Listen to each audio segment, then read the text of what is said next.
Okay, 3, 2, 1. Robert, finally, we tried to, get into accordance with our schedules for the third Mhm. time this time, and this is the time that we finally managed to start recording and to get you on the podcast. What's up?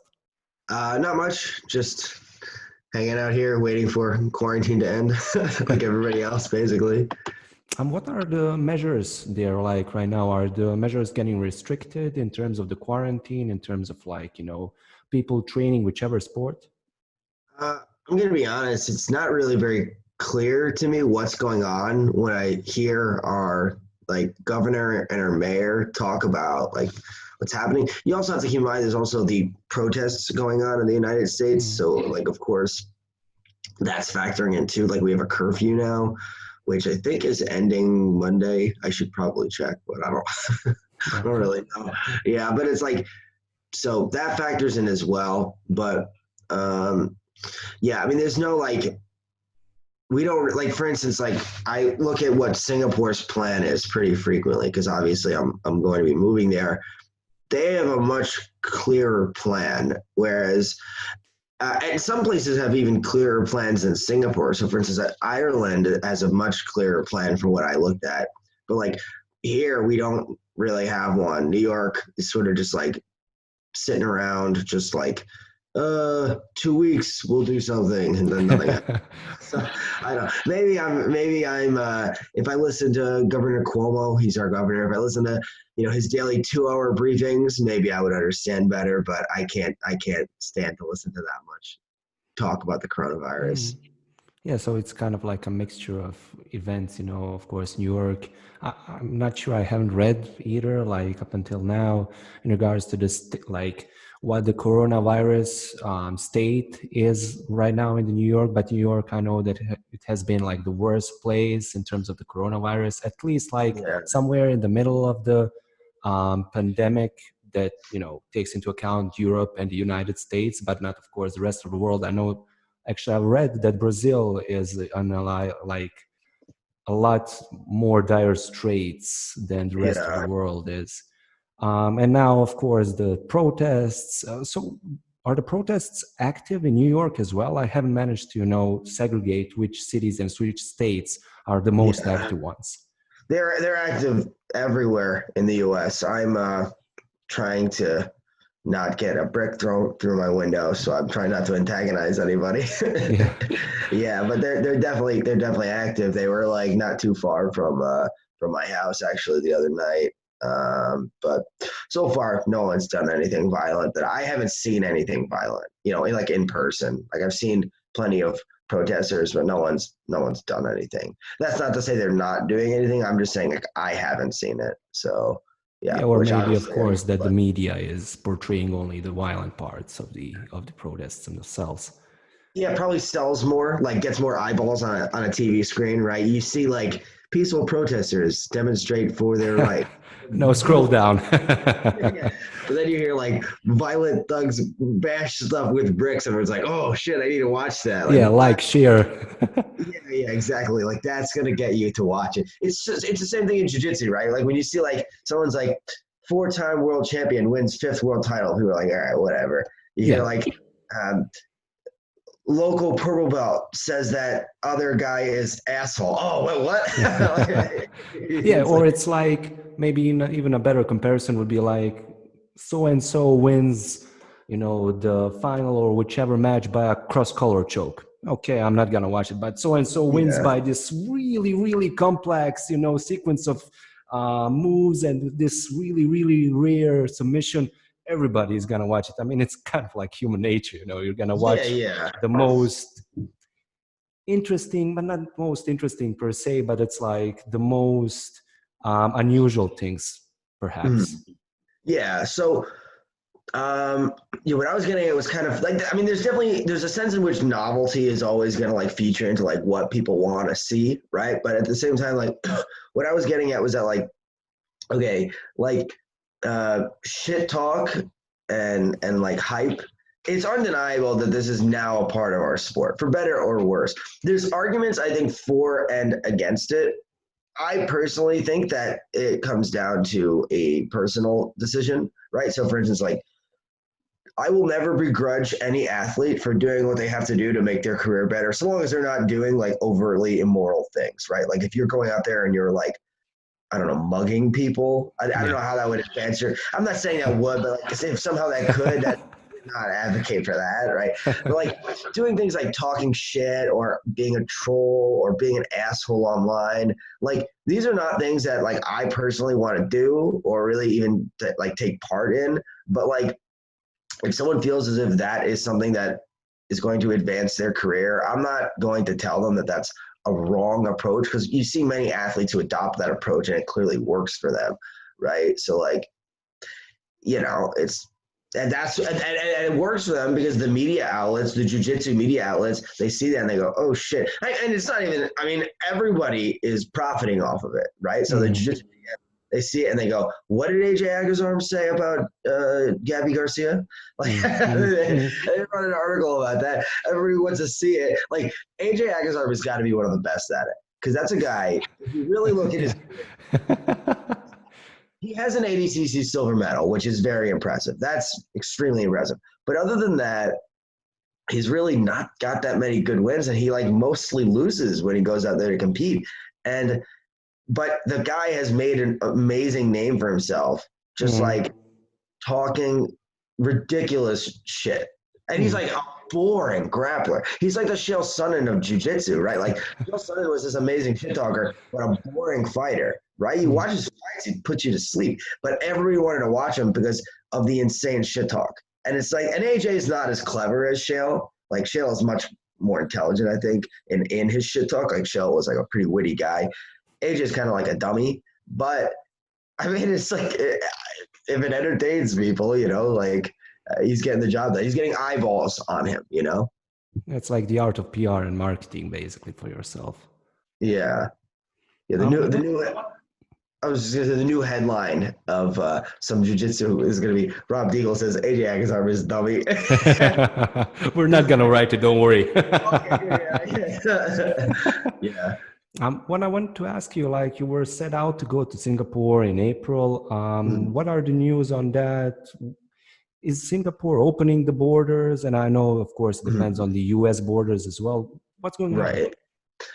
Well, you know, there's a few things. Singapore has a 3-phased opening.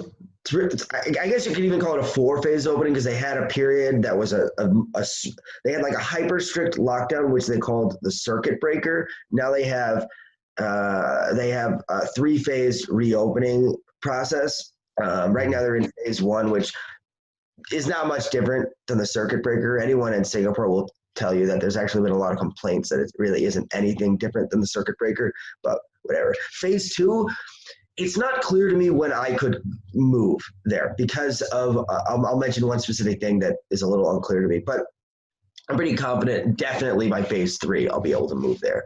So phase 2 says the certain sporting activities will be able to resume and gyms will reopen with safe distancing measures. Okay, so that's like, what does that mean? Social distancing? Well, what sports can resume? I'm not sure. It might be the case, though I honestly don't think it'll be the case that they'll allow jiu-jitsu. Okay. I think that in phase 2, they're talking about sports like, I don't know, like maybe tennis or something, where you're like, get away from each other, right? Maybe something like that could be allowed again.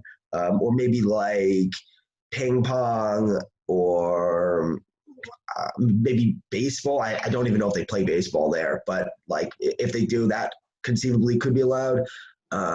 Where something maybe like, you know, basketball, you usually you're coming much closer into contact with each other. So, or obviously jiu-jitsu, right? Now the 3rd phase, they're pretty much open, you know, like one of the specific things they mention is close contact activities are allowed to resume, for instance, such as like massages, right? Okay. If you can get massage, jiu-jitsu can resume, right? That's pretty clear, right? Like there's nothing more close contact than that, right? So yeah, so by phase 3, I'm pretty confident I will be moving to Singapore. No word and the second thing is the border. No word really on the border, but I have a work pass now, so I'm legally allowed to work in the country. So like and obviously legally allowed to reside in the country. So I think the work pass will help me get in. I hope, right? I hope that I'm not an expert on Singaporean law, but I would have to guess if I'm a legal resident, I should be able to, get in. So once I'm allowed, see, I'm a legal resident insofar as I can work. So I think once I'm allowed to work, I would imagine I'd be allowed to go in, but we'll see what happens. But I am pretty confident. I'm pretty optimistic about my future in Singapore. I'll let you know if anything changes. What are your hopes for Singapore? I mean, what's the biggest goal that you set? Not the goal, actually. What's the reason that you went to Singapore, that you want to go there? Okay, so I'll answer those questions one at a time. So do you want to hear the story of how I first went to Singapore and like my interest in it and all that? Okay, so it's funny. I was talking to a Singaporean friend yesterday about this, last night for them. But anyway, so so I first heard of Singapore years ago. I was working in Times Square in New York City. I'm a local to New York, to those listeners who don't know. And I was talking to, there's obviously a lot of tourists in Times Square. And there was this older Singaporean woman with her daughter. And the daughter was like around my age, and the woman was like in her 50s probably. And I don't even know how we started talking, but this older woman and her daughter and we talked for probably about like an hour. Like my job at the time was very good because basically my job was just to talk to tourists. And I had no problem with that because I was genuinely interested in what people had to say. Like I was curious, like I've never heard of this little country you're from. It sounds really cool. And she fucking convinced me. It was like one of the best countries in the world. I was like, it sounds awesome. Years went by and I knew of it, obviously. I thought it was interesting, but I never had a reason to go. A friend of mine who is an MMA fighter had a tournament in Singapore, and a couple months out, he asked me, he was one of my good friends, and I also coached him frequently in jiu-jitsu. He asked me if I would be interested in going to coach him for the tournament, right? And I said, yeah, that would be cool. It was a very tight schedule because that month I had seminars in the United States, in Tennessee. I literally hopped off the flight from Tennessee, spent like a day in New York, and then flew to Singapore. I think that's the most jet lagged I've ever been in my life. It was brutal. But so I got there for the first time. And also before I went to Singapore, I booked some seminars. A guy named Alvin Ang, who runs tournaments and seminars in Singapore, contacted me about doing some seminars, and they were a big hit. Like a lot of people showed up. And I liked it so much. It was my first time in Asia. I had been to Europe before, but never to Asia. And like, I liked it. I thought it was going to be cool, but I liked it way more than I even thought I would. There were so many things that I liked. Like, it's a very, very clean city. And that's something that I really like a lot. So coming from New York, which is not a clean city, it's not the worst in the world. I've been to dirtier cities, but we are definitely up there. It gets pretty dirty in places. It smells bad. People are like generally, there's a rudeness to people sometimes here, which can be, it's like a joke and a stereotype, but there's definitely truth to it, and like, all those things were not the case there. Now, Singapore has its own problems, like obviously any place does. But so I was reading the BJJ Globetrotters guy, his book, right? And in the Singapore part, I had been telling people this, and everyone was like, "That's not true." And then the BJJ Globetrotters, I'm glad somebody agrees with me. He said Singapore reminded me of like a tropical, clean New York, and that's exactly how I felt. And I was like, I had been for a while wanting to move somewhere because I kind of was just getting like, if I'm being honest, there's literally only 3 reasons I'm still in New York. That's the big reason is my team, training under Danaher. The second reason is my family. But if I'm being honest, most of my family has left New York. You know, there's not that many of us left here. We're all moving out. My brothers have moved. Most of my aunts and uncles have moved, etc. So really, not many of us are left here. And then the third thing is, this isn't keeping me here, but I'm definitely gonna miss it. Is like the pizza. Like nowhere else compares. Like our pizza is so much better. It's not even funny. But like, but anyway, so yeah, when I was in Singapore, I was very casually thinking about what would it be like to live here. And then I made my second trip to Asia. I went back to Asia pretty soon after that. It was just a 1 month gap. I came back to the US and then I was like, I want to go back to Asia. So I set up a seminar tour for January. And I spent the whole month in Asia. I would have been there even longer, but the initial coronavirus, I was supposed to go to China, like Shanghai, China, but the initial coronavirus, like, stop that. Yeah, unfortunately, it would have been really cool. I was supposed to go to Shanghai. I still hope I can go there someday. I'm sure I will. Shanghai's not going anywhere. Yeah, of course. Like, yeah, it's a giant city, like 20 million people. But like, so anyway, so on my second trip to Singapore, I got the job at Evolve, and I remember after first meeting Shatri Sityatong, who is the owner of the gym, just like sitting outside being like, God damn, I want that job so bad.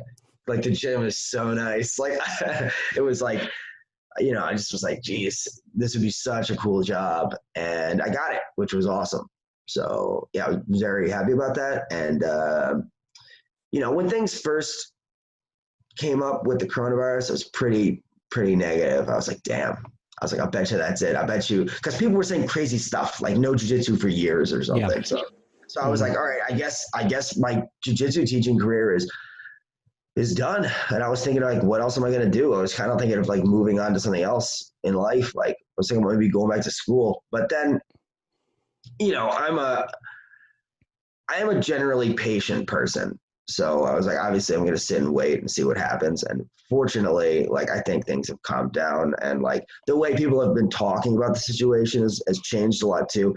I think people want to go back to life, and, it's a complicated situation, but like, I think it's not quite as dire as was initially depicted by people. So, yeah. So I want to get there as soon as I can and start teaching. And my goals in Singapore, you also asked about that. Okay. So I have like two major sets of goals. The first are obviously competitive, and those are like personal, right? I want to win the trials, which I'll have to fly back to the US for, which sucks, but it is what it is. I'll have to fly back to the US. And then I would like to win ADCC someday, right? These are my big competitive goals. There are other things too, for instance, as if EBI ever comes back, I would be honest, if EBI came back, that in my mind would supersede ADCC. I loved EBI back in the day. To me, that was like the coolest tournament. So Why? it was what initially got me into I've been doing jiu-jitsu, of course, right? But the EBI tournaments, watching them and watching the squad run through everybody was a big motivating factor for me to want to pursue grappling more intensely. I'm going to be honest, I was a pretty serious grappler before that. It wasn't like I watched that and then I started taking grappling seriously. But that sort of like added fuel to the fire, so to speak, right? Like it made me even more interested in going forward and taking the sport more seriously. So yeah, if EBI came back, like I would love that. I do agree ADCC is like a more important, and it's a better tournament. Like EBI is kind of like, this is how I think you can look at it. ADCC is like your healthy dinner, and it's tasty, right? It's like steak, meat, potatoes, vegetables, right? EBI is kind of like, it's like pancakes with maple syrup. Maybe it's not the healthiest for you, but it's arguably tastier. It's a good comparison. And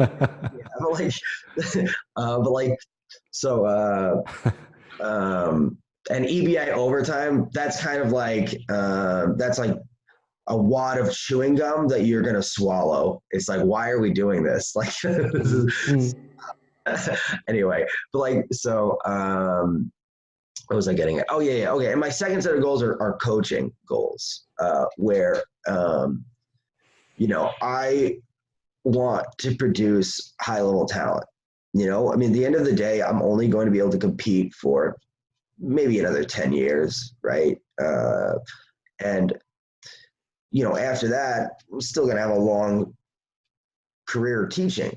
So my goals then will shift to guiding others, younger, men and women, taking these students to as high level as I can, just like my coach did with me and many other people, right? He has taken many athletes to a really, really high level. And that's my goal. I want to do similar work. I always had the idea, I thought it would be a productive use of my time to do such work as a coach in a place where grappling wasn't as developed as New York or the United States, right? So I had oftentimes thought about doing something like moving somewhere. Like there was a couple of random places I thought of. Like I'd never even been to some of these places. Like I was like, Uruguay looks like a nice country. I was like, maybe I'll move to Uruguay.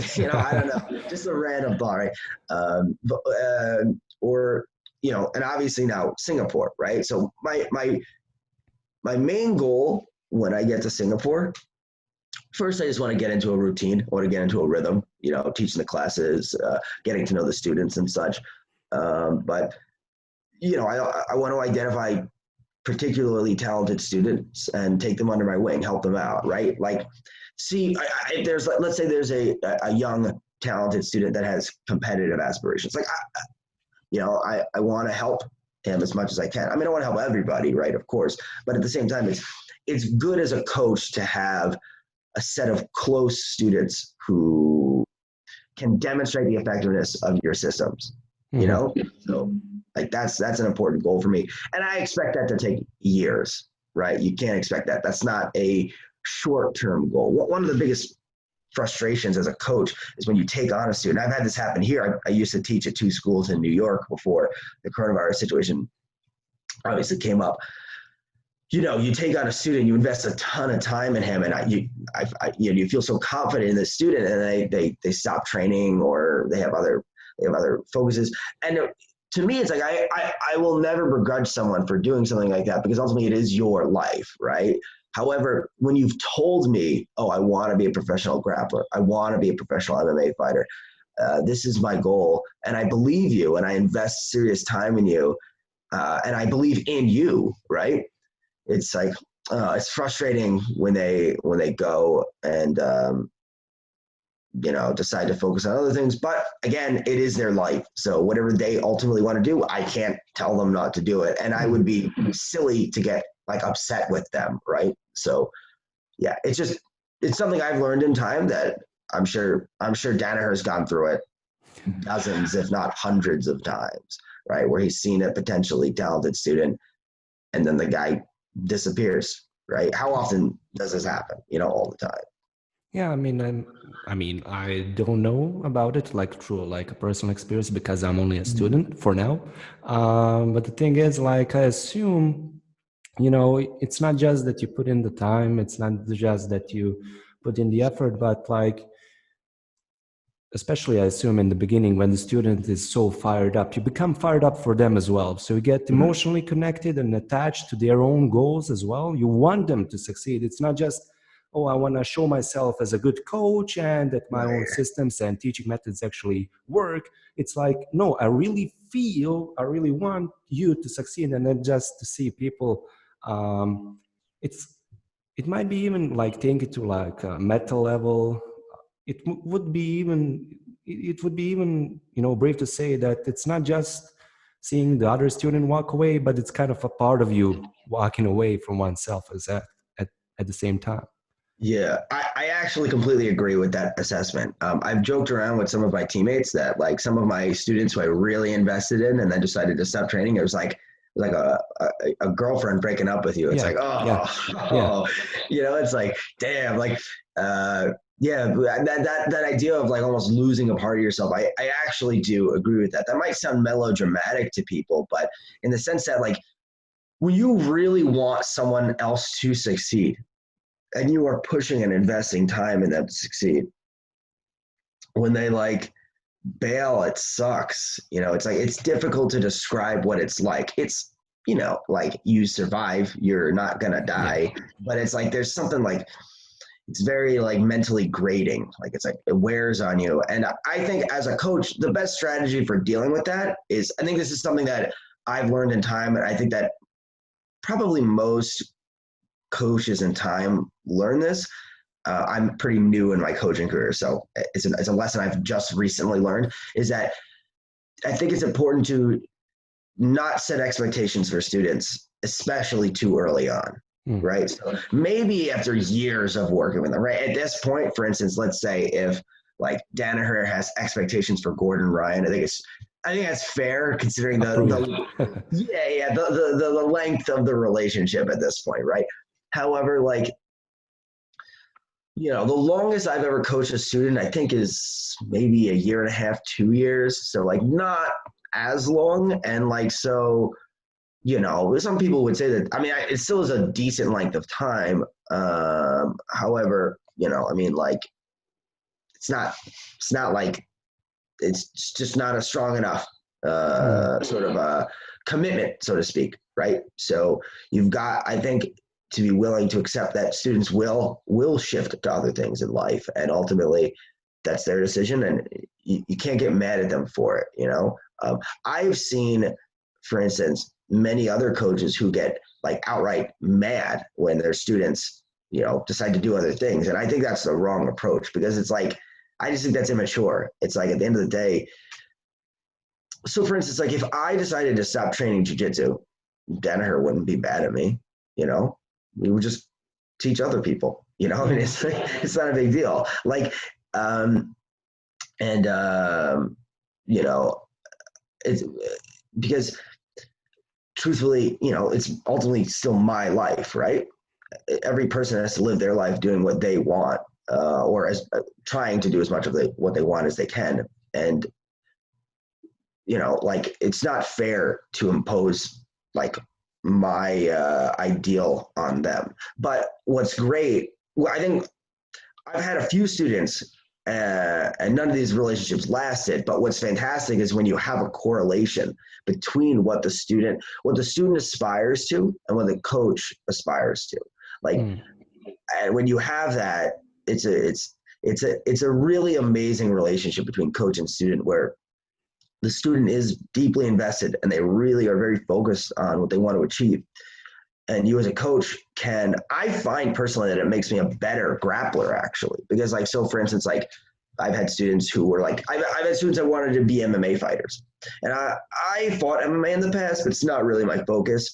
But I've had students that, you know, want to be MMA fighters. So I coached one of my teammates for an MMA fight. I was in his corner, right? And we worked up to that fight on a game plan and strategy and such. And that process has made me a better grappler, because I've had to explore new things, look at, you know, so for instance, like I would never try to take my specific game plan or strategy or style and impose that on a student, unless he also happened to have a similar personality and body type to mine, right? Like, so for instance, and was competing in submission grappling, of course, right? So for instance, I had a student who was very, very athletic, tall, and long-limbed, and very, very, very fast.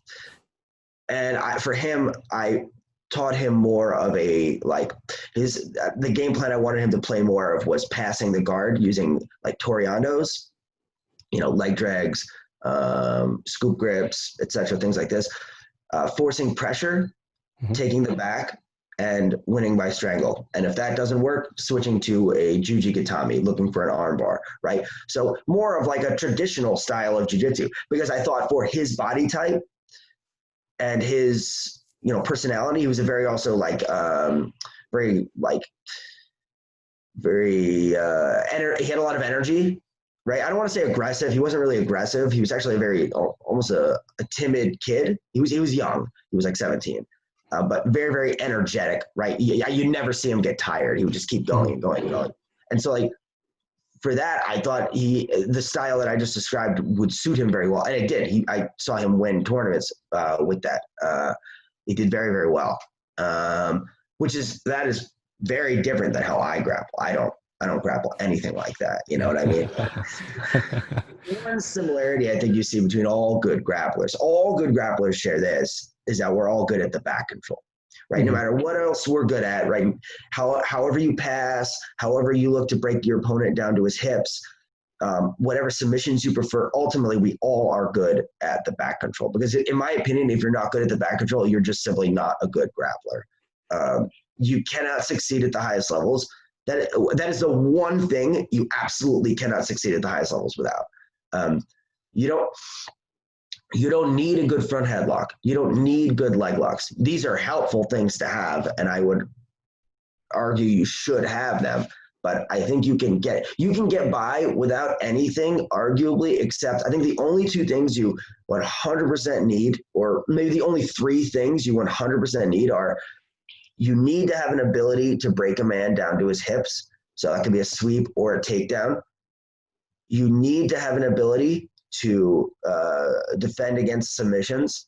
And you need to have it, because you're going to get attacked with submissions no matter what else you do, right? And you need to have an ability to be strong from the back control, and be decent at getting to the back control. And then obviously there are so many other things I would want a student to be good at, but those are the three things that if you're not good at them, you are going to have almost no success, I think.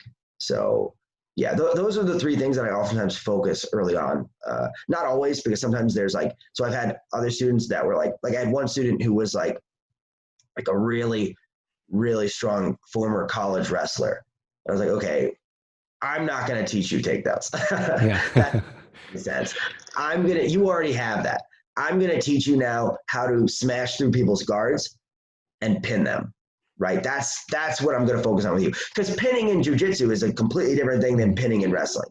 So it's not really, I don't even think pinning in wrestling helps you that much for pinning in jiu-jitsu, because it is so different. Right. In jiu-jitsu, pinning is much more about forcing limb extension while restricting movement, which is not at all what you're doing in wrestling. In wrestling, you're literally just putting their shoulders on the mat. Mm-hmm. So you don't like in wrestling, the guy isn't worried about limb extension. He'll bridge and extend his limbs aggressively and not worry about it, because why should he give a shit? The pin is all that matters. Whereas in jiu-jitsu, if you extend your limbs like that, you're giving him an underhook, which potentially could lead to an armbar, which is much worse than side control, right? Mm-hmm. So limb extension is a big part of pinning in jiu-jitsu, which is an important thing to learn. And that was something I was working on with this specific student on that. Yeah. So, yeah.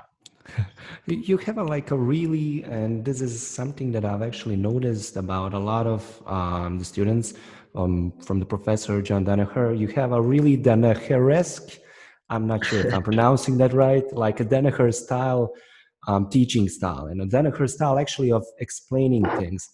And this has been further reinforced by my knowledge that you were also studying philosophy, just like Professor Danaher has. Is this something that you feel that has come naturally to you, this type of the teaching style and explaining things?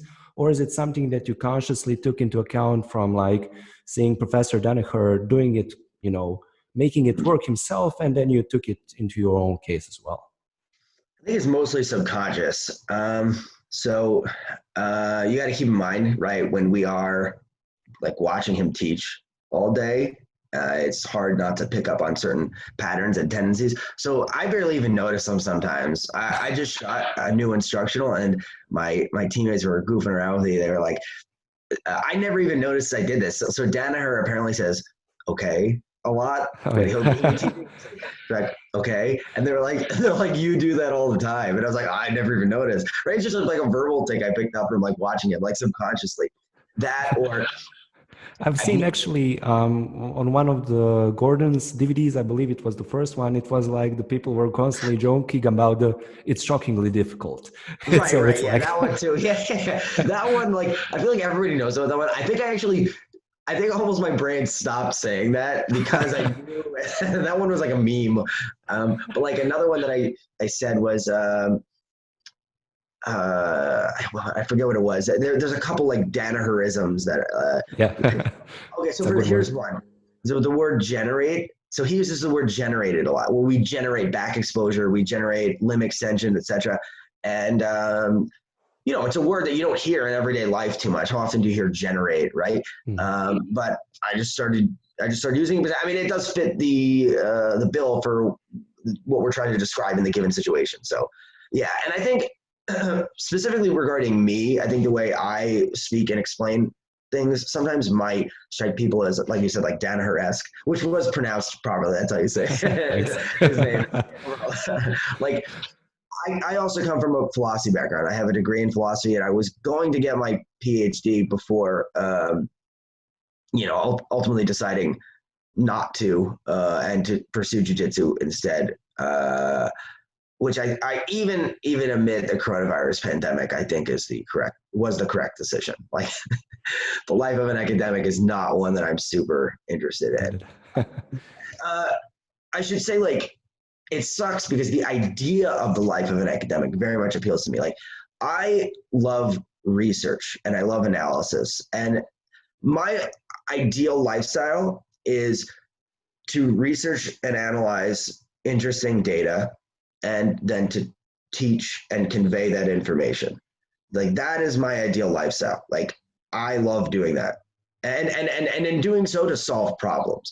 And there's a lot of other things I would throw there too, but like, that's the base, right? So like, that's what I wanted to do in philosophy, but I ultimately came to the conclusion that jujitsu was better suited to that, actually, at least for me.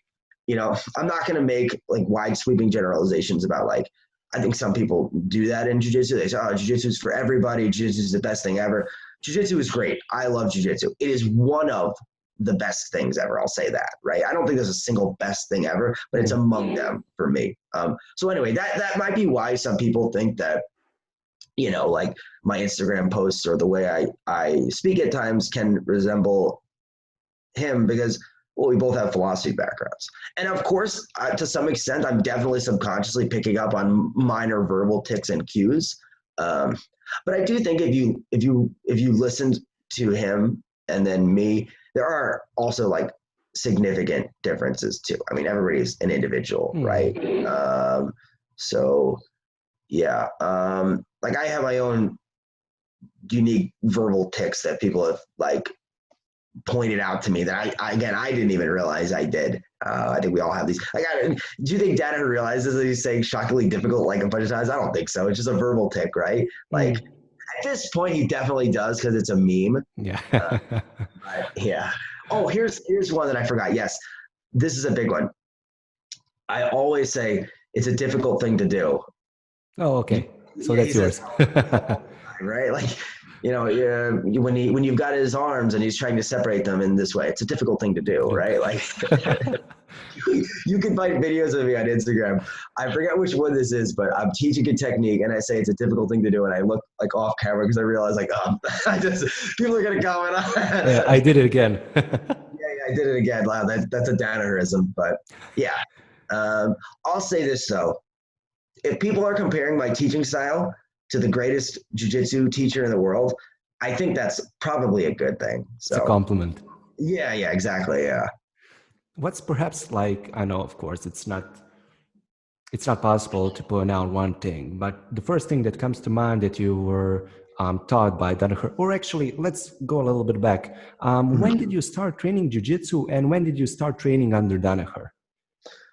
So I started training. Well, I first started grappling in high school wrestling. Actually, that's not even true. I started in middle school wrestling. I did 1 year of middle school, and I was like not terrible. I wasn't the worst wrestler in the world. I was decent. I had more wins and losses at the varsity level, but after it ended, I was pretty depressed actually. Like I was studying philosophy. I actually studied philosophy in high school.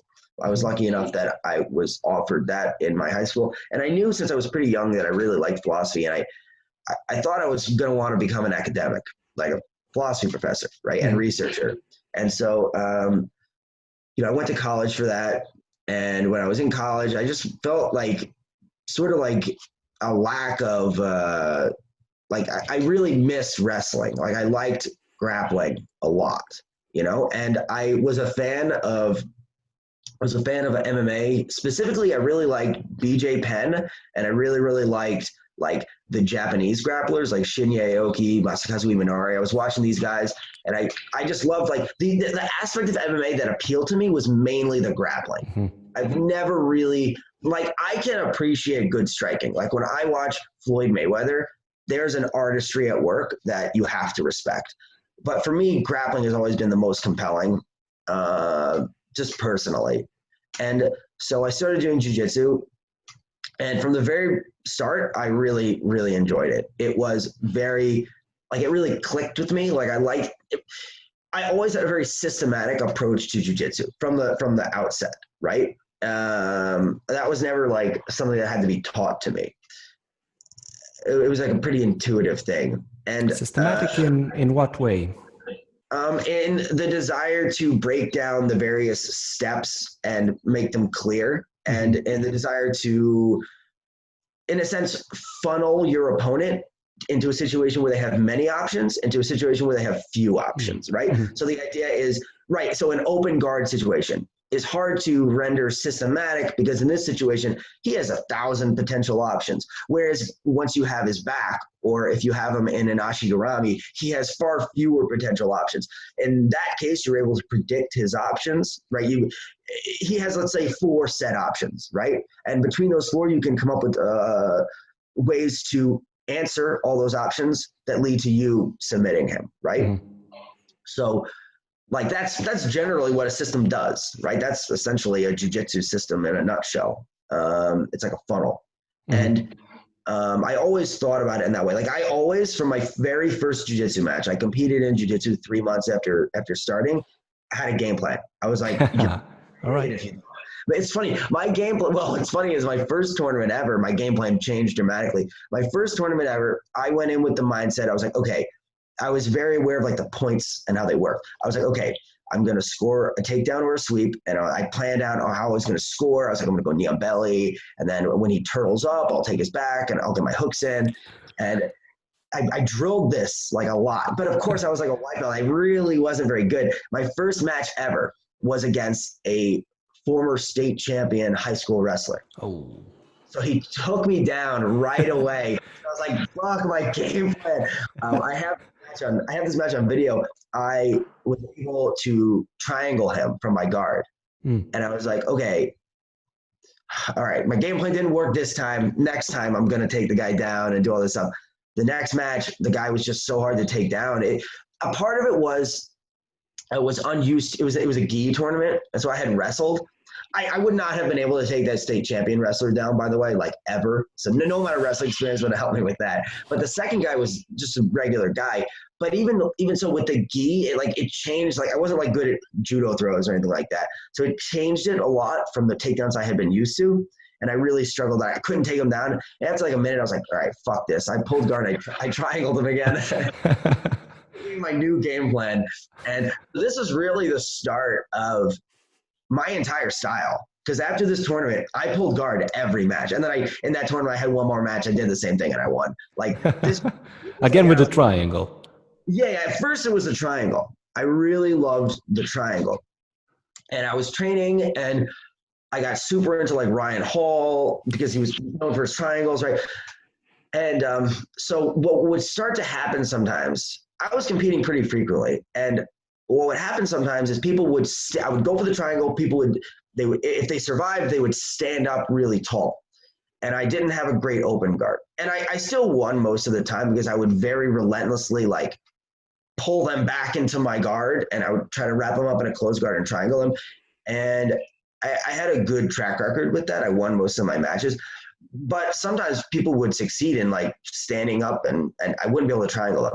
And so I was a young kid who was very submission oriented, right? So I think a more mature grappler would have told me, yes, he stands up. Now's the time to wrap up their legs and sweep him, right? My mindset was, what can I attack? He's standing up. His legs were there. And it seemed to me, and this is actually one of the insights of Danaher's leg lock system, is that I came upon this on my own actually, was that it wasn't explicit, however. is that whenever someone defends their upper body from submissions, they will always reveal their lower body for submissions, right? So when somebody pulls out of an armbar, right, you can't do that without exposing your legs, right? So a good leg locker is ready as soon as you attack the upper body. You're looking for the upper body submission, right? You're not expecting or hoping for it to fail, but if it does, the lower body's there. So that was my new game plan. I got really into Imanari, like Masakazu Imanari. I studied him a lot. I studied a lot of people. Like I have hours of videos that I recorded and studied. This is ever before I went to Renzo's on leg locks. They used to be on YouTube, actually. It was called Leg Locks. If anyone remembers this, it's called Leg Locks in MMA Highlights Submissions of the Subversive. And like I just put it online. I made it for myself, and then I put it online just because, like, I don't know, why not? I edited it. Why not also share it with other people? But I think they're all deleted now from copyright strikes. I put like Radiohead music on it. Yeah. Probably not That was his idea. And I was young though. Like I wasn't really thinking about copyright or whatever. And again, I made them mainly for me. But then, so anyway, I was getting pretty good with this approach, but I didn't have anyone to teach me leg locks, and I really wanted to learn them. And I thought that, you know, a good coach would be helpful. And I started asking around, like, where can I go to learn leg locks? And people told me at Renzo's under John Danaher. And I hadn't heard too much about him because this is actually before like EBI and all these things. And like, I had heard about him through, like, I had seen him through the UFC, like GSP promo videos. And I'd also heard about him through actually a comment on a MMA forum. Somebody said that he was like an unknown treasure at Renzo's. And I was like, okay, all right. Well, if they're saying this is the leg lock guy, I'll go there and I'll learn from him. And I started training at Renzo's, and it wasn't until about a year and a half into training there that he ever like personally like spoke to me. I mean, I'd spoken to him before, but like had like an actual conversation with him, and he had more of an interest in me. And yeah, I mean, a part of that is, again, I think this idea of like, you want to see commitment from a student, right? We were talking about early on, like how disappointing it can be when you take on a student and then they just like up and leave. Well, at that point I had demonstrated my commitment. I really wanted to get good at jiu-jitsu. At the time I was still studying philosophy in college. That was my real focus, what I thought I was going to do. But man, I would be lying if I said I didn't take jiu-jitsu very, very seriously. Like, I wanted to be like the world's best hobbyist. Oh, okay. Like, okay. Yeah. I wasn't thinking of doing it. Like, I'm being completely sincere. There was at no point was I thinking, oh, I'll be a jiu-jitsu.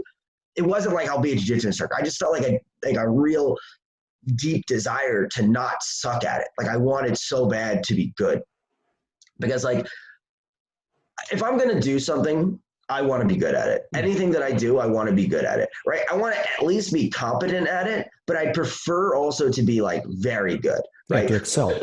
To excel, yeah. So I wanted to be very good. And honestly, it wasn't even that hard to balance my school schedule, work, and training, because I was going to school like in New York, and I wasn't going to school in Manhattan. I was going to school in Queens, but it's not that bad a subway ride. Like, so yeah, I would just take the train and get there. And I was also working at the same time, but I don't know.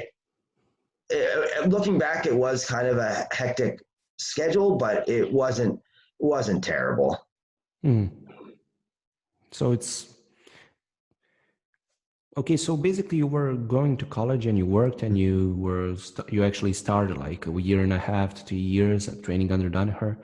But at one point, didn't you then make a decision to make a transition from being really serious about, just training jiu-jitsu and becoming the best that you can, to becoming the best that you can on the competitive side as well? That is not, of course, only on the hobbyist competitive side, but on the professional one. Yeah. So a lot of it had to do actually not with jiu-jitsu. A lot of it had to do with philosophy and academia and what I thought my future would hold there.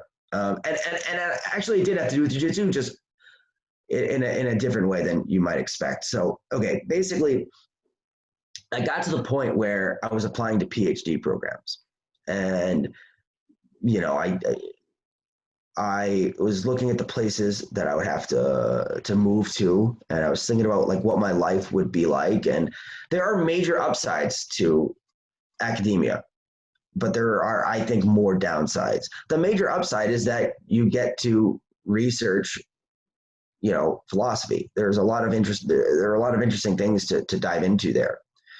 The downside is like everything else, like your career prospects, where you're going to live. To be honest, most of the people you're surrounded by are unbearable. Like just every person in philosophy thinks they are the smartest person in the world. It's like, it's a difficult thing to deal with. You know, it's like these, you know, and anyone that's studied philosophy in a university setting can tell you there's always one, you know, freshman in the back of the class that's like, excuse me, professor, actually, did you, it's like the white belt, right? The white belt, and did you, like, well, what if we did this, right? Yeah. In philosophy, the same thing. It's unbearable. And like, to be honest, there are a lot of very stupid professors and academics too.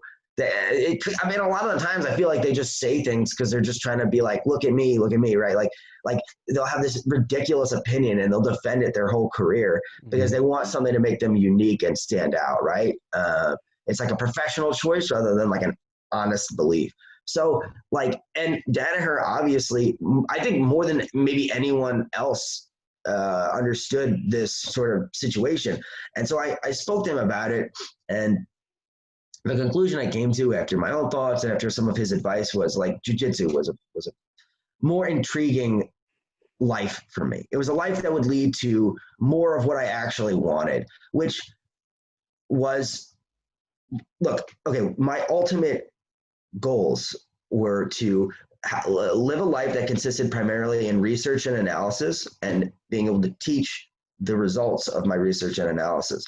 And, you know, insofar as jiu-jitsu corresponded to that more than philosophy, it was the smarter option. And I do genuinely think that jiu-jitsu corresponds to that more than philosophy, because so much of philosophy, you have to also think of it professionally as a career.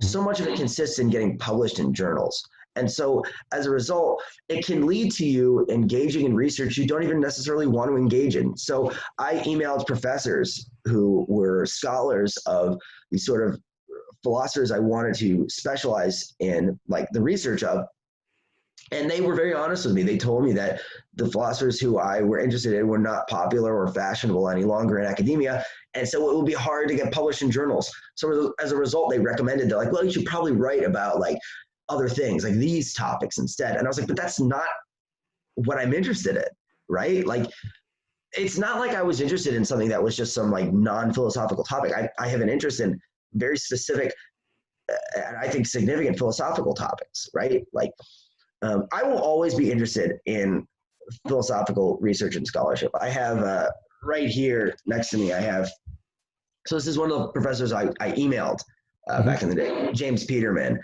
This is a work of Wittgenstein scholarship. You know, I have back on my bookshelf there like 15 books of Wittgenstein scholarship. I'm like, I love Wittgenstein, if you couldn't guess. On his philosophy of language, or? Yeah, so I could talk about Wittgenstein all day. The main thing I like about Wittgenstein is actually, I think, something I can connect to jiu-jitsu pretty well. So Wittgenstein uses the analogy in the Tractatus. So one of his major works is the Tractatus. At the end of the Tractatus, he gives the analogy of a ladder. But he says this book should be seen as something like a ladder, when once climbed up upon can now be kicked down, which is to say that it serves a specific purpose in someone's life. And this is like a Wittgenstein hot take. A lot of people would disagree with me on this, but I agree with people like Peterman, who view Wittgenstein primarily as a therapeutic philosopher. So in a sense, he's almost something of a therapist. I think that life consists in solving many problems. We're confronted by many problems in life. And some of them can be solved with direct explanation. You know, I'm thirsty, drink some, well, actually, no, that's actually kind of analogous to deeper problems. like there's a stain on the rug. You've got to clean it up, right? These are very simple problems, but some problems are born out of more sort of mysterious things, such as the inadequacies of existence, right? So like, why is someone unhappy in their daily life? There could be many reasons why, but sometimes people have perfectly healthy lives and are still unhappy. And Wittgenstein was very concerned with this. And he was especially concerned with how philosophy can lead to this sort of thing. If you know anything about Wittgenstein, you know he was a very psychologically troubled guy, and you could argue philosophy contributed to that. And so his idea of philosophy as therapy is one in which we use philosophical speculation, and especially you mentioned language, right? He was very interested in like the analysis of language, right? How we can look at the structure of the grammar of our language and what that can imply for us. I feel like I'm getting too technical. I hope people this makes any sense. But like, so basically, looking back to that analogy of the ladder, right? Okay, so one of the most powerful things we can have as human beings are processes through which we are able to render the inadequate aspects of life adequate. So for instance, I'll give a very simple analogy of this. Let's say you're thirsty, which like I am right now. I have something to drink, right? Like now something which was previously, there was a need is now fulfilled by something. And there's obviously much deeper inadequacies, much deeper needs, like psychological ones. And these are difficult to describe really. Wittgenstein talks in the Tractatus how, I'm paraphrasing here, but he says, when one has gone through a period of deep depression, basically, and has then come out the other end and feels very satisfied with their life, it's difficult to even describe why sometimes, right? So imagine somebody who's somewhat lost in their life and they come to jiu-jitsu and it gives them a sense of purpose and direction. There's a very specific, set of problems in front of them. Life is no longer filled with ambiguity. You have this set of problems you have to solve on a daily basis. And that can give real meaning to your life. And that's ultimately one of the things Wittgenstein is really trying to push. He's trying to push people to move towards a life with less ambiguity, a life with less meaninglessness, more purpose in your daily routine. And to that extent, I've always thought that jiu-jitsu corresponded very well with that. That it's a way that I can give my own life meaning and purpose. And then as an instructor, I ultimately think the deepest purpose to coaching, at least how I see it, is as a way to help other people to find meaning and purpose in their lives through directed attention, right? Focus, movement towards a goal, right? These things can give you meaning and purpose in life. And it doesn't have to be winning a championship. It can be that, okay? Or it can be, overcoming a drug addiction through jiu-jitsu, right? It can be overcoming depression through jiu-jitsu. It can be like, I have friends who've had horrible breakups that jiu-jitsu helped them to stop thinking about it and get over it, right? I'll give you a specific story. I had a very bad breakup where I was, I think I would have been very, very hurt. But what's crazy is at the time I was very busy teaching seminars. And I remember looking back and being like, wow, I'm glad I had all those seminars. Like I had seminars like every week, booked for like 6 weeks or something. And it kept my mind off of the breakup, which was so fortunate. And I was able to get through probably what would have been the worst period of the breakup. You know what I mean? Mm-hmm. And jiu-jitsu, because it gave me something specific to focus on, which was positive, right? I was helping other people get better at jiu-jitsu, right? It's not like I was wasting my time twiddling my thumbs, right? Yeah. And so in this sense, like really when it came down to choosing philosophy or jiu-jitsu, in jiu-jitsu, I had way more of the things I was interested in philosophy.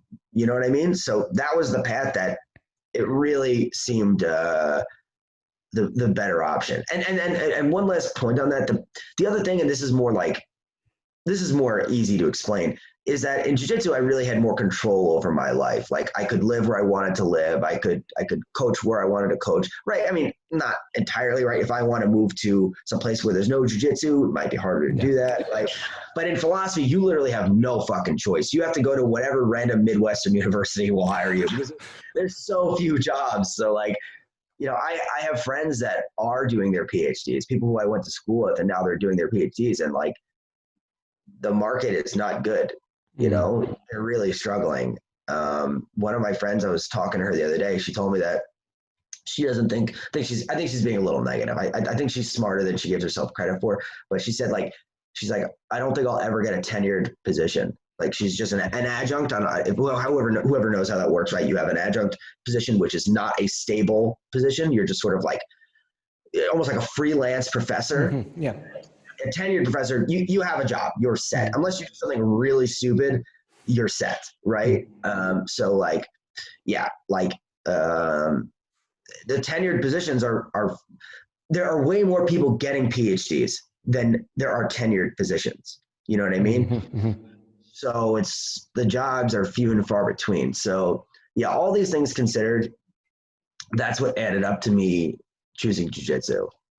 Yeah, so one thing that really interested me that, you know, you spoke about earlier on was, you know, the jiu-jitsu basically gave you, of course, in the times of the breakup, or actually for other people who were, you know, feeling kind of that ambiguity during their lives and in their lives. Once they come to jiu-jitsu, it's like you aren't really in that state of ambiguity anymore, but you have concrete problems. So it's like, it might be an aspect, and I don't know if you'll agree with this with me. It's like when you're a white belt and you're making, you know, your progress and you're falling in love with jiu-jitsu more and more, I believe there's a large portion of it that's due to actually, you know, you're not in the unknown as much as you were before. You're under much more stress now that you know more things, because, you know, your teammates aren't sparing you anymore, and, you know, you're getting crushed more and more than you were at the beginning. But it's like now you know what you don't know, at least to some degree, and that's why you're so like, but that's why you get so excited about the sport. It's because finally here are the problems that I kind of understand and that I can kind of actually solve. Right. Yeah, no, I completely agree. That's basically what I was getting at, right? Is that the problems in jiu-jitsu are very concrete and immediate. They're hard to not recognize, right? When someone's smashing your face with a cross face, right? And you're getting your guard pass, it becomes very obvious what you don't want to happen, right? And having this like concrete immediate problem in front of you gives you something to want to work towards solving. And one of the great things about jiu-jitsu is that every solution is also a problem. So every time you solve someone else's problem, now they have a problem.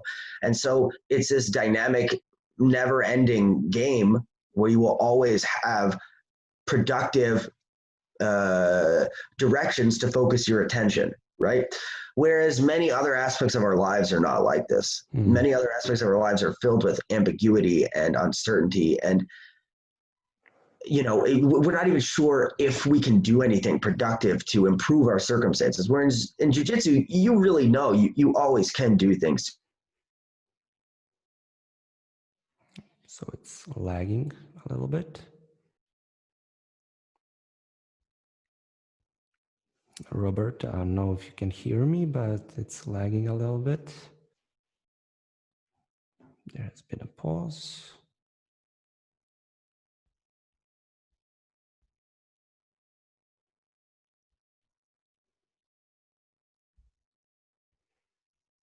We'll just wait a little bit.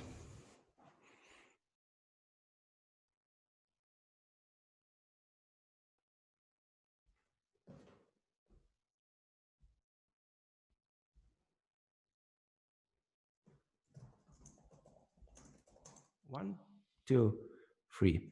Okay, dear readers and listeners, we're unfortunately having some minor technical issues which aren't enabling us to keep on this conversation going. It's about the internet and stuff. We're just going to end it here, and we're going to continue on with the sequel episode with Robert, and to dwell into more of his opinions and thoughts and experiences later on. So before we end, Robert, is there anything else you'd like to share? No, sorry guys for the technical difficulties. My Wi-Fi is shit. Sorry. If you are interested, you can follow me on Instagram at Robert Degle BJJ. That's Robert Degle BJJ. And yeah, I look forward to being on next time. And I'm gonna do some tinkering with my Wi-Fi router and see what's going on with it. It's pretty bad. I have issues with it all the time. So like, yeah, it's something that has to get worked out. Yeah, I mean, as I said, like previously before we started recording yet again, it's something that's, unfortunately bound to happen. And I don't know, there's like a philosopher that talks about it like the worst things will happen at the worst possible times. So it's like there's a degree to that. Yeah. Robert, thank you very much for your time, and I'll talk to you soon. Likewise. Thanks.